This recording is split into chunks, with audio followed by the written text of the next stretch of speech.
menggambarkan penyakit kardiovaskuler sebagai urutan kejadian, mulai dari faktor risiko sampai kematian. Sementara itu, beta blocker pada umumnya dan bisoprolol pada khususnya itu berperan penting dalam cardiovascular continuum. Mengingat bahwa sebagian morbiditas dan mortalitas yang diakibatkan oleh terapi beta blocker itu tidak melalui marker, maka saya menggunakan pernyataan optimisasi untuk beta blocker. Jadi yang dimaksud dengan optimisasi ini adalah pemilihan jenis beta blocker dan dosisnya. Saya sangat tidak mempunyai pengetahuan tentang bagaimana teman-teman apoteker melakukan praktek sehari-hari. Jadi karenanya maka saya berharap teman-teman dapat mengambil hal-hal yang akan didiskusikan sesuai dengan topik ini. Sebelum saya memulai inti dari pembicaraan, perkenankan saya menerangkan bagaimana seorang kardiologis mengambil kesimpulan atau memilih obat. Kardiologis adalah salah satu cabang spesialisasi yang sangat taat pada guideline pengobatan, karena guideline pengobatan itu, rekomendasi yang ada dalam guideline pengobatan itu berdasarkan pada RCT atau Randomized Clinical Trial. Dan dua guideline yang banyak dianut oleh dokter spesialis kardiologi di Indonesia itu adalah guideline Amerika, yaitu yang berasal dari American College Cardiology dan American Heart Association, dan guideline Eropa yang berasal dari European Society of Cardiology. Dan setiap guideline itu selalu membuat rekomendasinya atas dasar RCT atau Randomized Clinical Trial.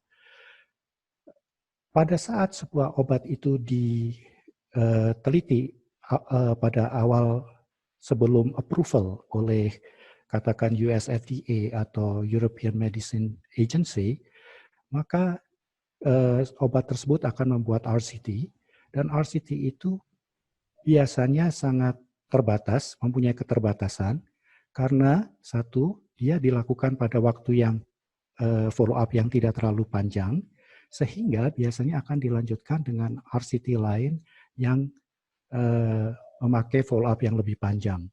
Selain itu, RCT yang dipakai untuk approval itu biasanya sangat rigid dalam inclusion kriterianya, sehingga biasanya akan dilanjutkan dengan pragmatic randomized trial dengan populasi yang berbeda. Katakan dia di-approve untuk sebuah obat untuk penyakit jantung koroner, kemudian dilakukanlah penelitian lain, katakan obat tersebut dievaluasi pada pasien dengan populasi stroke, tapi tetap memakai outcome kardiovaskuler. Nah, yang akan dilihat oleh kardiologis adalah efficacy dan safety dengan sendirinya. Dan efficacy dan safety yang ada pada randomized trial itu biasanya terbatas, sehingga kardiologis juga akan melihat pada real world data, biasanya dengan penelitian registry, untuk melihat apakah obat yang sudah diteliti tadi itu berlaku pada populasi yang lebih sakit, dengan lebih banyak komorbiditas, dan lebih tua. Dan kalau dia terbukti, maka kita bisa menyimpulkan bahwa obat tersebut memang bisa dipergunakan dalam praktek sehari-hari. Nah, yang akan dinilai terutama itu adalah efficacy dan safety. Slide ini menunjukkan efficacy apa saja yang harus dinilai. Semua studi bidang kardiologi itu selalu melihat morbidity dan mortality. Morbiditas dan mortalitas. Dalam praktek sehari-hari, kita tidak bisa melihat morbiditas dan mortalitas, sehingga kita harus memakai parameter tertentu untuk menilai apakah sebuah obat itu sudah menuju ke penurunan morbiditas dan mortalitasnya. Sebagian obat itu mempunyai surrogate endpoint, misalnya untuk tekanan darah, untuk kolesterol, tetapi sebagian lagi tidak mempunyai surrogate endpoint, sehingga morbiditas dan mortalitasnya itu direpresentasikan oleh jenis obat dan dosisnya. Saya ingin menyatakan tentang surrogate endpoint. Kardiologis biasanya melihat surrogate endpoint itu berdasarkan target. Katakan target untuk kolesterol LDL. Dan mungkin sejawat apoteker jarang melihat kardiologis meresepkan simvastatin 40 mg apalagi yang 10 mg. Karena simvastatin 40 mg sekalipun itu tidak menurunkan LDL terlalu kuat, sehingga kardiologis biasanya meresepkan katakan atorvastatin minimal 40 mg atau rosuvastatin minimal 20 mg. Jadi tolong jangan diganti antara atorvastatin atau rosuvastatin tersebut dengan simvastatin. Sementara itu, untuk morbidity dan mortality ini tergantung pada obat. Katakan kardiologis meresepkan metoprolol suksinat, jangan digantikan dengan metoprolol tartrat walaupun beda garam.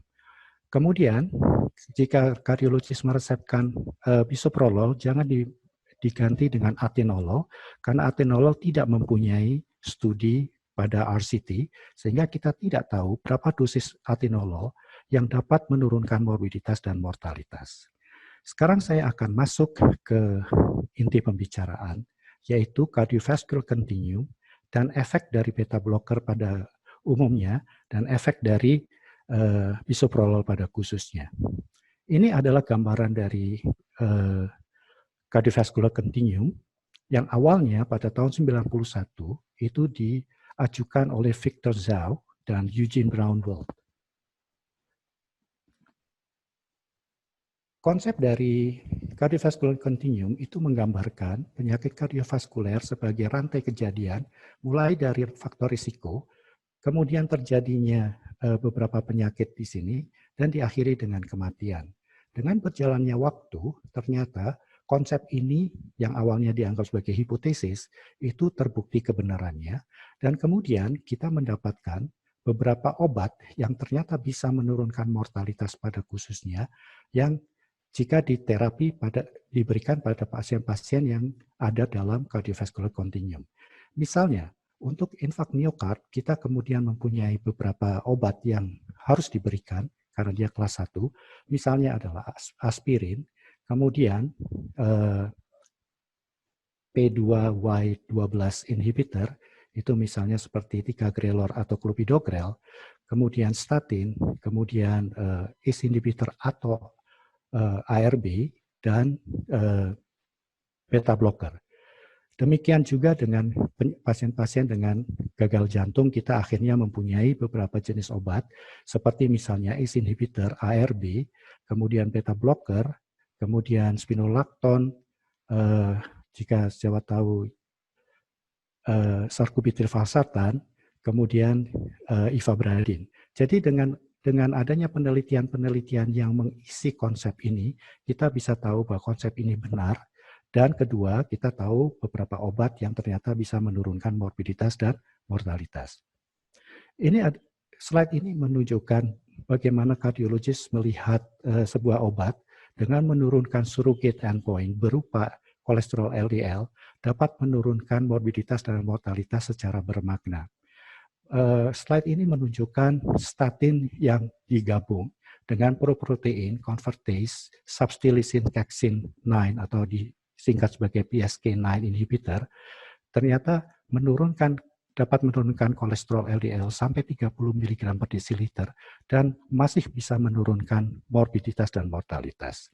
Obat ini tidak masuk di Indonesia karena harganya mahal, sekitar 1.000 sampai 1.500 US dollar per bulan.